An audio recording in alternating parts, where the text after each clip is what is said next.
Hey everyone, welcome back to the vlog. I'm Andrew Jones Brothers. This past September, my family and I all made the trip across the pond to Berlin, Germany for the wedding of our foreign exchange student from France who came to live with us when we were in high school. While I didn't actually film any of the wedding festivities, I did do some filming around the city to kind of give you guys a little bit of an idea, if you haven't been to Berlin yet, what the city's like. Through the video here, you're going to be seeing a few things that may look familiar to you. We have the Victory Column, which is a tall structure with a gold angel on it, the Tiergarten, which is one of Europe's largest parks at like 520 acres, and the Kaiser Wilhelm Memorial Church, which is a very famous church in Berlin that got bombed out, but the remains are still there. Also, in the first part of this film, you're going to be seeing the Brandenburg Gate, which is very famous for both Germany and the US, as two of our presidents, Ronald Reagan and JFK, made very historic speeches at this gate. The Brandenburg Gate is something that both of my parents have always wanted to see, so it was a really special moment for me to be with my parents in Berlin whenever they finally got to see it. Another thing that we saw was the Memorial to the Murdered Jews of Europe. This is a big Holocaust memorial.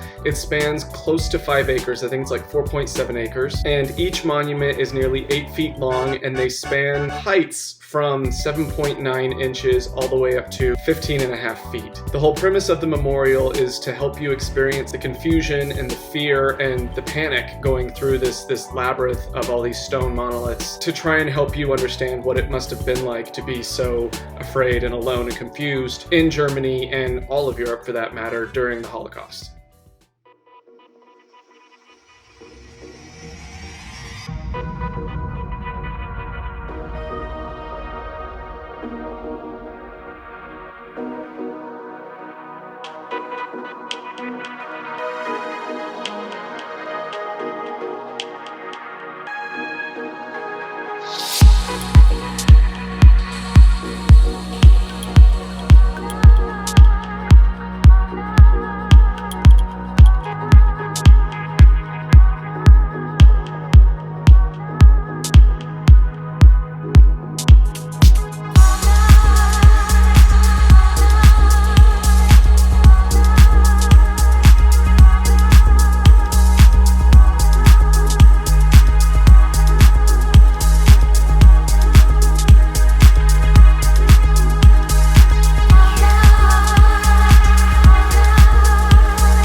I wanted to cut in here one more time. I'm sure you saw a lot of that footage was from a bus. That was a bus tour that was set up for the wedding guests. But another really cool tour that we got to take was to the Reichstag. This is the home of the German parliament, and it's really kind of a cool combination to see how they married together the original edifice and this new modern structure, which is this huge glass dome with kind of a mirrored conical funnel in the middle of it. It was really cool to see, and it's absolutely massive. It was also kind of eerie to see all of the bullet holes that were in the original exterior. This is from the actual shooting and battle that took place in the city of Berlin during World War II. So it's weird as you walk around the city to see a lot of these super old buildings still have bullet holes in them from that fighting. I'm going to be closing out the video with a lot of footage of the Berlin Wall. Obviously, it's a very important monument in Berlin. The Berlin Wall was constructed in 1961, and it actually spans 27 miles to divide eastern and western Berlin. The parts of the wall that remain are to serve as both reminder of the events that happened, but now today also operate as a pretty incredible canvas for some art. In the parts of the city where the wall has been taken down, however,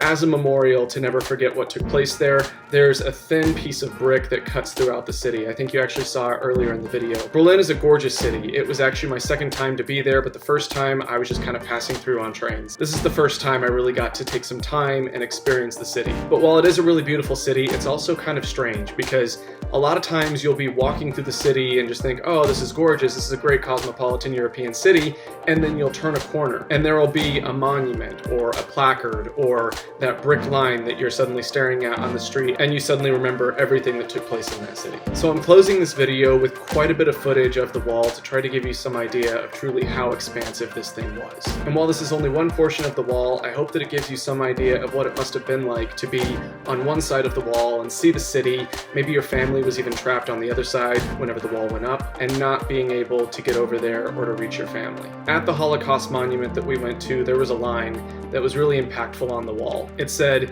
"It happened, and therefore it can happen again." I think this is a really important message for all of us to remember.